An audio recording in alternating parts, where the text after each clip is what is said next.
Hey, what's up guys? I thought I'd make a video where I tell you guys what I believe is the best Cabal's War Games deck. I know this is going to be a topic a lot of you are going to want an answer to. I thought if I just made one right away and uploaded it, then you guys would have my take on it.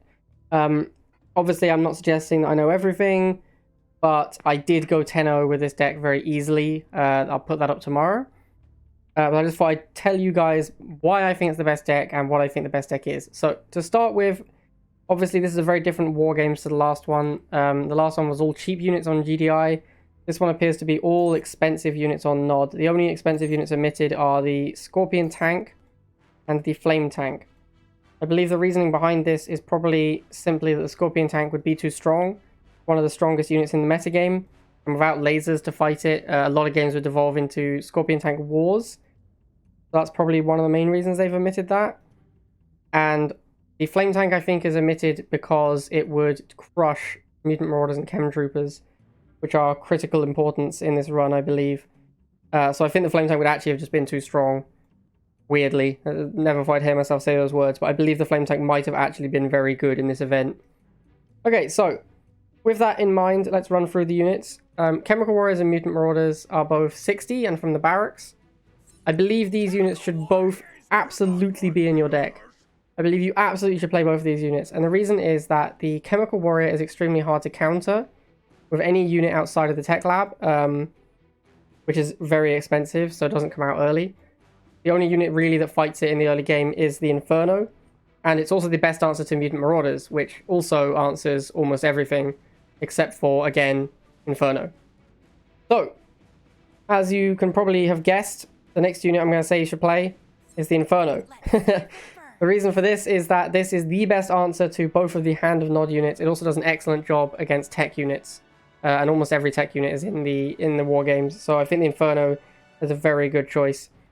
I also believe that the Tic Tank and the Giga Cannon are not great, simply because these shine at fighting other War Factory units, and there just simply aren't any available in this run. In fact, the only War Factory unit the Giga Cannon is bad against is the Stealth Tank, which is available. So this really has no good target, so don't play this. Tic Tank, same thing, only really fights vehicles. There's almost no vehicles to fight. Stealth Tank, on the other hand, absolutely amazing. You should definitely play Stealth Tank in this event. I would say Stealth Tank is hands down the best unit in this event. I don't even think it's that close. Much like how the Pitbull was the unit of choice for the last event, I believe Stealth Tank is the unit of choice for this event. This kills every single air unit in one volley. It absolutely annihilates the air tower. Makes it completely embarrassing. It'll kill a Giga Cannon if your opponent, brings a Giga Cannon. It'll kill a Tic Tank whilst Tic Tank is moving if they bring a Tic Tank. And it'll do excellent work against almost every tech unit. So it'll do good work against a Basilisk. You can kill Basilisk with Stealth Tanks. You just need 2 Stealth Tanks, and then the Basilisk has no time to return fire. So you get to kill it for free. It'll kill an Artillery in one volley. I believe the Artillery is insanely powerful right now, so that's very, very potent. So yeah, I think Stealth Tank you absolutely should play. And then the last 2 units, I believe you should play the Artillery, because it's actually an outrageous unit. This kills almost all the ground units in the game. The only answers to the Artillery in this format, I believe, are really the Stealth Tank, the Inferno, and probably something absurd like an Avatar, which is just so expensive. I guess Basilisk as well, sorry, I should have said Basilisk as well. Maybe Centurion, but Centurion is terrible for the same reasons that the Giga and the Tic Tank are terrible. There's simply not enough targets for it. There's not enough War Factory units for it to fight.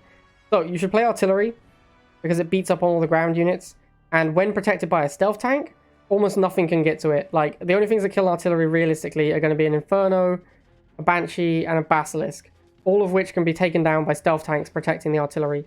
I think your game plan really is to set up an Artillery in the middle of Battlefield. That's the only map on this event. Set up an Artillery in the middle, protect it with Stealth Tanks and Chemical Warriors.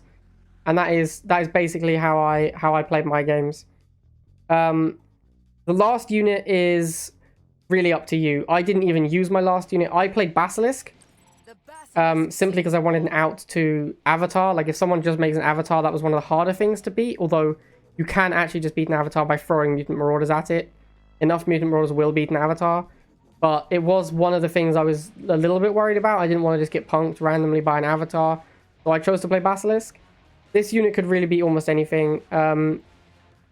I wouldn't recommend these 2 for the reasons given. I wouldn't recommend the Phantom because I believe the Stealth Tank does a better job and is cheaper. You could play Banshee. Banshee is a very strong unit in this event. Definitely could have done this instead and had Banshee. That would have been fine. I just think that the things I'm killing with a Banshee, I'd rather use Marauders or Stealth Tanks. This is basically like a combination of these two units, and I think it does both of their jobs worse than they do. So I'd rather just use these two. I wouldn't recommend Widowmaker. I believe it's terrible. It doesn't even beat Mutant Marauders, honestly. Like, Mutant Marauders will do a very good job against Widowmaker. I wouldn't recommend Centurion. Like I said, there's no targets for it. I wouldn't recommend Confessor. It doesn't actually do that well against the Chem Warrior and all the Artillery or the Inferno, all of which I think are very strong units for the event. Basilisk is a fine choice. Rockworm, I probably wouldn't play Rockworm simply again because of Mutant Marauders and the air is going to be everywhere. You're going to see Banshees and Infernos a lot. Cyborgs are okay. Cyborgs, you could definitely play Cyborg as your last unit. Oh, sorry, the Artillery is definitely in here. You could definitely play the Cyborg as your last unit, but I wouldn't recommend it again. Like, everyone's going to be playing Chem Warriors, which are a very powerful anti-infantry unit. So I think the Cyborgs don't really bring enough to the table, and you could play Avatar. Avatar would be a fine choice, but again, the event is very expensive, so I'm not a huge fan of it. So, I ended up settling on Basilisk, but that last unit is really up to you. I think I made maybe one Basilisk in the entire run. Okay, let's talk about commanders. All the commanders are available. Jade looks kind of tempting because of how many chems there are on the field. I think Jade is a perfectly viable choice. I think Seth is not a good choice. There's not enough targets. You're only killing Mutant Marauders. He'll lose to chems and everything else is a vehicle, so I wouldn't pick Seth. I wouldn't pick Kane. Kane looks like he should be good on paper because all of the units are very expensive, so anytime Kane shoots, he'll do a lot of work. But actually, I believe he's quite poor because Marauders and Tanks and Infernos and Artillery all will do a fairly good job against Kane's tower. And if your opponent's playing Jade, it makes it a lot worse. So I believe Jade and Oksana are the two best choices. I went with Oksana because the units given, a lot of these want Oksana. Artillery wants Oksana, Inferno wants Oksana, Stealth Tank wants Oksana. Like I say, you could play Jade, but I believe Oksana is superior.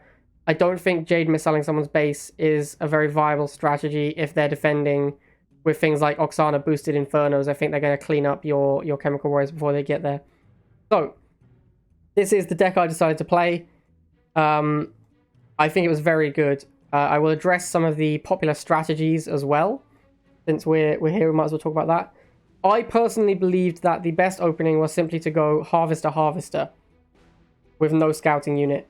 The reason for this is that if you make two Harvesters at the start, even if your opponent rushes you with Marauders or with Banshee, I've heard a lot about Banshee Rush and we'll get to that in a second because a lot of people are talking about how good Banshee Rush is. If your opponent rushes you, you are making so much income because you have two Harvesters. Even when they kill one, you still have a Harvester income. That's what makes it important. That's what makes it work. Even if they kill one of your Harvesters, you still have another one farming. So you make it to these units quickly enough to repel their attack. You will take a little bit of a hit if you get rushed. But a Marauder rush is a little bit too slow. You can actually defend that with Chemical Warriors.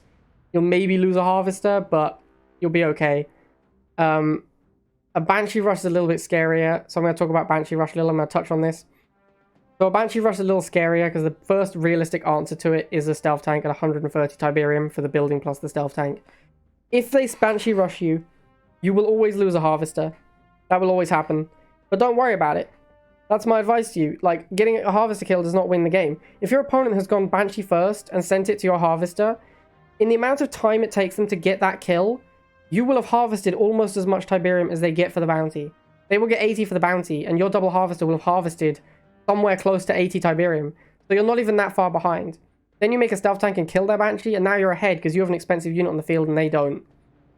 So just simply the income. The map is so far away, like the rush distance is so long on this map, battlefield, and it's so easy to defend Harvesters once you get set up. So a Banshee rush, even if it kills one of your Harvesters, all that'll do is mean they get to make their own Harvester with the bounty money. And then you just play a normal game where you might be a little bit of Tiberium behind, but not a lot, so I wouldn't worry about it too much. Honestly, like, the income from making two Harvesters is just so much better than the income they get from killing your Harvester, that I strongly believe that a double Harvester opening is just better than a rush. Also, if you Banshee rush and your opponent Mutant Marauder rushes, which happened I've tried a Banshee rush strategy. A couple of times I made a Banshee and my opponent Mutant Marauder rushed. They'll just put the Mutant Marauders on your base.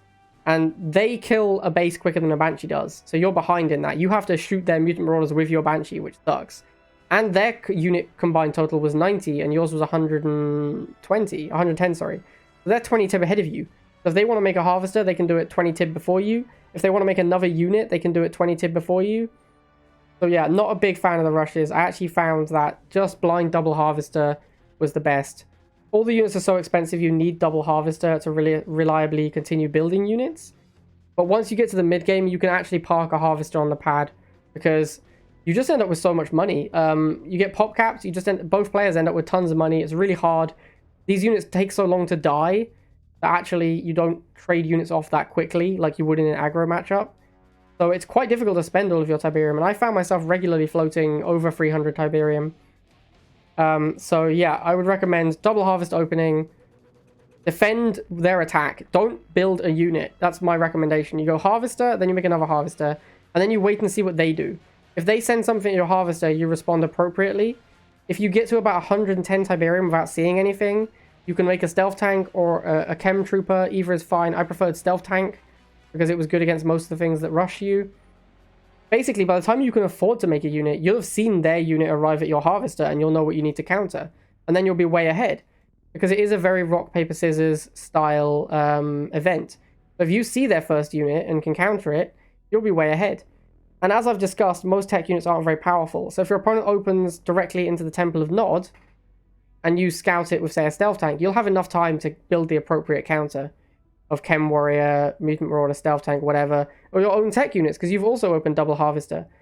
So yeah, that's my recommendation for you guys, and I hope you guys, if you watch this video and you try it out, I hope it works out for you guys.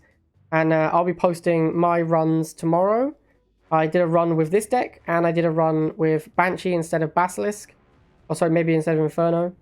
I can't remember exactly, but you'll see that when I post the videos tomorrow. I did a Banshee Rush video, and I did a regular run video. But this is my recommended deck, and I've explained my thought process behind it. Obviously, I'm not saying that I'm infallible, like I could be wrong. But I believe this is the best deck, and I have tried it, and it did work very, very well. So that is my recommendation to you guys. Alright, so thanks for watching, guys, and don't forget to like and comment and subscribe. And let me know in the comments how you guys do, and if you guys play different decks. Let me know how that goes. Alright, see you later, guys.